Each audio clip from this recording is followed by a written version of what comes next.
Ama mahnı 7-dən 77-dir. Bazı uşaqlar gəlib vankomatın qabağına deyər ki, mən də getmək istəyirəm. Ne bileyim, Allah'a qurban olum, bir qisməti də alınıb. Bəs o mahnını yazmamışdan öncə həmin mahnının insanlar tərəfindən rəğbətlə qarşılanacağını öncədən hesablamışdınız? Xeyr, əksinə heç xoşuma gəlmir. İnanmırdım cütdən. Doğrudan. Vallahi Allah, heç inanmırdım. O Həbib Azəri var, dostumuz yazardı. Onunla telefon əlaqəsi. O deməli, mənim əmim oğlu aprel döyüşlərində iştirak edib. Onunla əlaqə telefonla danışanda dedilər bizim Hərbistanı vurdular, nə edilər falan. Əlaqə kesildi. Ondan sonra Həbib Azəri var, yazar dostumuz. Onunla telefonda danışa-danışa mahnı yazılıb. İkimizin diyaloqu olub. Belə, ya heç puskalar olsun deyə yazılmayıb.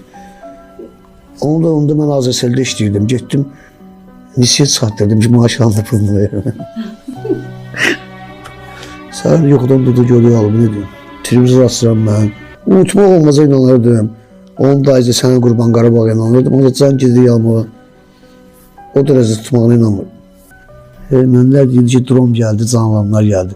Məsələn, bir şəhidlərimizin valideynlər var, söhbət edirlər ki, elə bir qazilərimiz var, söhbət edirlər ki, yəni o mahnıdan şəhid olan insanlar vardı, onu danışırlar. Qazilərimiz də var, deyirlər ki, 1% zərətqamız var, 1%. Bizə zəng gelib halallaşmırıq, o mahnının qulağımıza qoyuruq, naşiliklə döyüşəcəyik.